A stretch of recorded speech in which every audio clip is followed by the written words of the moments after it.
প্রিয় এসএসসি 2026 শিক্ষার্থীরা, আশা করি তোমরা সকলে ভালো আছো। তোমাদের জন্য আজকে আমরা আরেকটি ভিডিও নিয়ে চলে আসলাম। এই ভিডিওতে আমরা দেখাবো তোমরা কিভাবে এসএসসি 2026 সালের শর্ট সিলেবাস অনুযায়ী তোমরা তোমাদের ফিজিক্স প্র্যাকটিক্যাল খাতা কমপ্লিট করবে। তো তোমরা শুরু থেকে শেষ পর্যন্ত ভিডিওটি দেখলে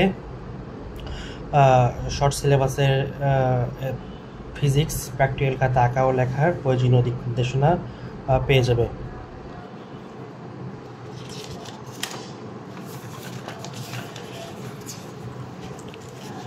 দেখো, এটা হচ্ছে ফিজিক্স এসএসসি 2026 সালের শর্ট সিলেবাস অনুযায়ী ইন্ডেক্স। তোমরা জানো যে শর্ট সিলেবাস অনুযায়ী তোমাদেরকে ফিজিক্সে 3টা এক্সপেরিমেন্ট করতে হবে। এটা বোর্ড থেকে নির্ধারিত।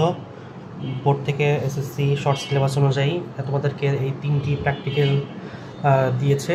তো তোমরা যদি এই 3টি প্র্যাকটিক্যাল কমপ্লিট করো, তোমাদের আর কোনো এক্সপেরিমেন্ট করার প্রয়োজন নেই, কারণ এই 3টির ভিতর থেকেই তোমাদের বোর্ড এক্সামে প্র্যাকটিক্যালের প্রশ্ন হবে।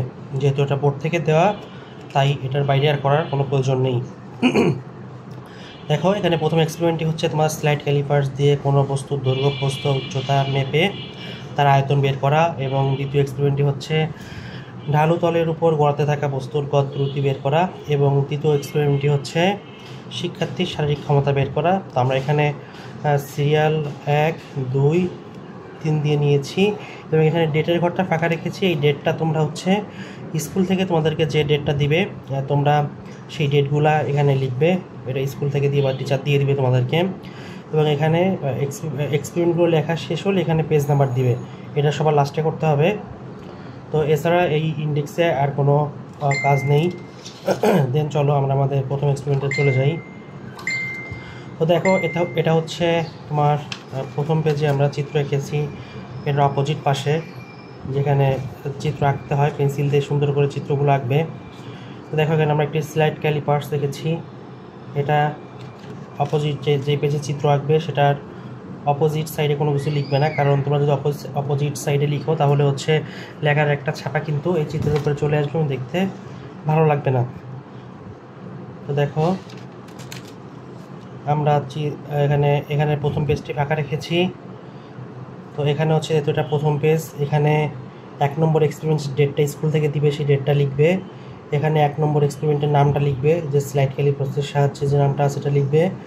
পেজ নম্বর 1 দিবে, এবং এটা যেহেতু প্রথম এক্সপেরিমেন্ট, তো সেহেতু এক্সপেরিমেন্ট 1 দিবে এখানে। এবং এখানে আমরা চিত্রটা এঁকেছি অপর পাশে। তো এখানে ফিগার নম্বর 1 হবে, যেহেতু এটা 1 নম্বর চিত্র, তো ফিগার নম্বর 1। এখন দেখো, চলো আমরা আমাদের মেইন এক্সপেরিমেন্টে চলে যাই। যে উদ্দেশ্য এবং তত্ত্ব দিয়ে আমরা এক্সপেরিমেন্টটি শুরু করেছি। এরপরে যন্ত্রপাতি, যন্ত্রের বর্ণনা, কাজের ধারা, এখানে ঠিক যেভাবে লিখেছি তোমরা সিরিয়াল বাই সিরিয়াল ঠিক একইভাবে লিখবে। তো তোমরা একটু ভালো করে দেখে নাও কীভাবে আমি কমপ্লিট করেছি।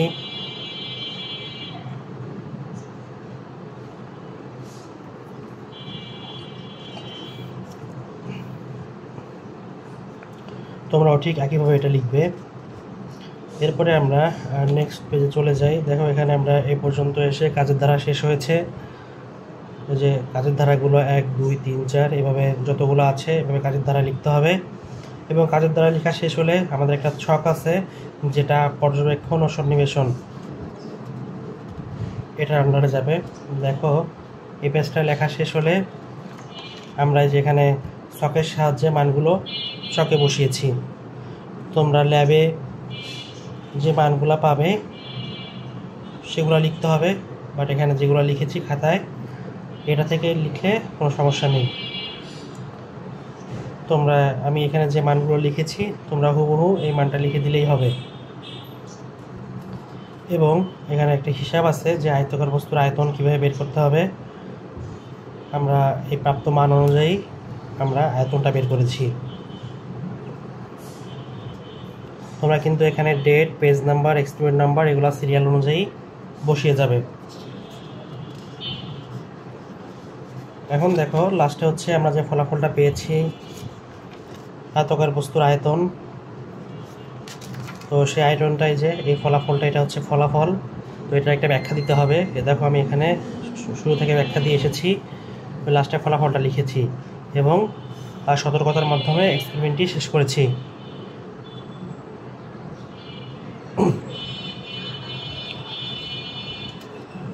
তো এই হলো আমাদের প্রথম এক্সপেরিমেন্টটি ছিল।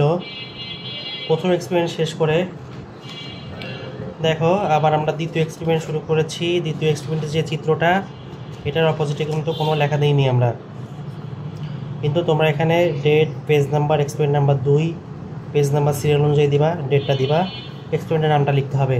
এখানে যে দ্বিতীয় এক্সপেরিমেন্টের নামটা লিখতে হবে। তো দেখো এখানে আমরা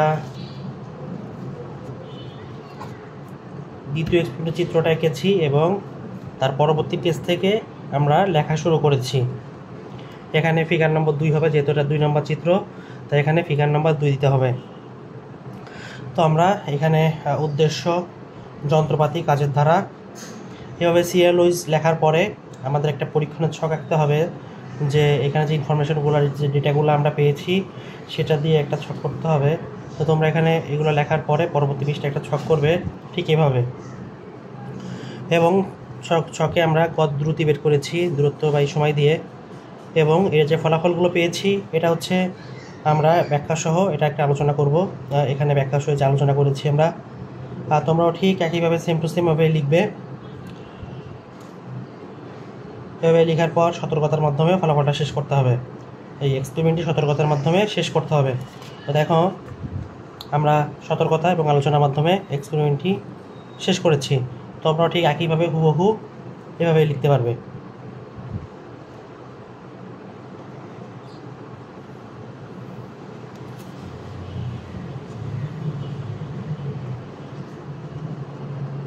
এরপরে দেখো আমাদের দ্বিতীয় এক্সপেরিমেন্ট শেষ হলো। আমরা এখন আমাদের সর্বশেষ বা লাস্ট এক্সপেরিমেন্ট 3 নম্বর এক্সপেরিমেন্টে চলে যাব। দেখো 3 নম্বর এক্সপেরিমেন্টে আমরা চিত্রে যে এখানে এঁকেছি যে সিঁড়ি দিয়ে দৌড়ে ওঠা শিক্ষার্থীর ক্ষমতা নির্ণয়।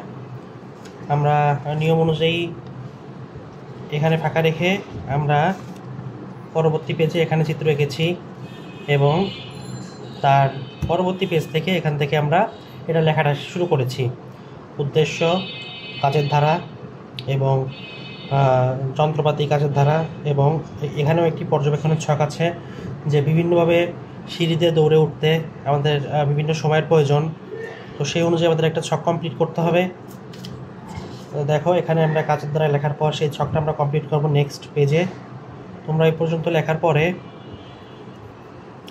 এখানে ফিগার নম্বর 3 দিবা, এখানে এক্সপেরিমেন্ট নম্বর 3, পেজ নাম্বার সিরিয়াল অনুযায়ী দিতে হবে, তারিখটা টিচার থেকে জেনে নেবে। তো দেখো এই পেজটি কমপ্লিট করার পরে আমরা এখানে ছকটা কমপ্লিট করেছি যে দৌড়ের ধরন অনুযায়ী আমাদেরকে ছাদে উঠতে বিভিন্ন সময়ের প্রয়োজন হয়, জোরে দৌড়ে, আস্তে দৌড়ে, জোরে হেঁটে, স্বাভাবিক হেঁটে, আস্তে হেঁটে। তো সেই অনুযায়ী আমরা ক্ষমতা বের করেছি এবং এটাকে আমরা ব্যাখ্যাসহ ফলাফলের মাধ্যমে এখানে আলোচনা করেছি।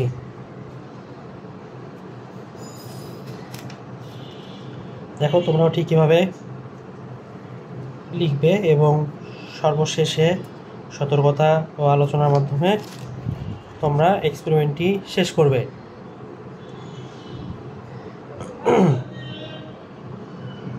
দেখো আমি সতর্কতা আলোচনার মাধ্যমে আমরা 3 নম্বর এক্সপেরিমেন্টটি শেষ করেছি। তো অনেকে বলতে পারো যে ফিজিক্স এত এক্সপেরিমেন্ট এত কম কেন, মাত্র 3টা কেন? তো এটা হচ্ছে তোমাদের বোর্ড থেকেই 3টা দিয়েছে, আসলে এর বেশি করার প্রয়োজন নেই। অনেক স্কুল থেকে তোমাদের হচ্ছে এক্সপেরিমেন্ট বেশি দিতে পারে স্কুলের টিচাররা, বাট বোর্ড অনুযায়ী তোমাদেরকে এই 3টার বেশি করার কোনো প্রয়োজন নাই। বেশি এক্সপেরিমেন্ট করেও আমার মতে তেমন কোনো লাভ নেই, কারণ তোমার বোর্ড থেকে যে প্রশ্নটা হবে সেটা কিন্তু তোমার স্কুল থেকে কোন প্র্যাকটিক্যাল দিয়েছে সেই অনুযায়ী কিন্তু প্রশ্ন হবে না। বোর্ডের প্রশ্ন হবে বোর্ড থেকে সিলেবাস কী, এবং বোর্ড থেকে যে সিলেবাস হয়েছে এবং প্রশ্নটাও কিন্তু ঠিক ওই অনুযায়ী হবে, কারণ এই প্র্যাকটিক্যালের প্রশ্নগুলো কিন্তু তোমাদের স্কুলের টিচাররা করবে না, এই প্রশ্নগুলো বোর্ড থেকে হবে।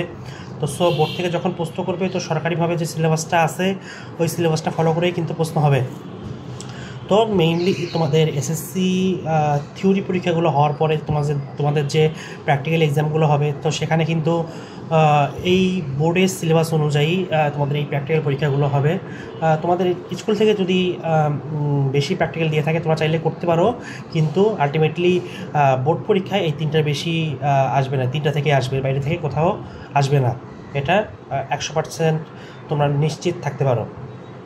তো ঠিক আছে, আজকের মতো এখানেই। দেখা হবে আবার কোনো পরবর্তী ভিডিও নিয়ে। তোমাদের আর কোনো বিষয়ের কোনো কিছু দরকার হলে কমেন্টে জানিও। ইনশাল্লাহ সেই বিষয় বা সেই টপিক সম্পর্কিত ভিডিও দেওয়ার চেষ্টা করব। আর ধারাবাহিকভাবে এসএসসির সকল সাবজেক্টের ভিডিও আমাদের ইউটিউব চ্যানেলে প্রকাশ করা হবে।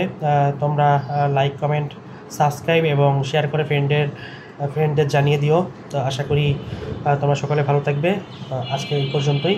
আল্লাহ হাফিজ।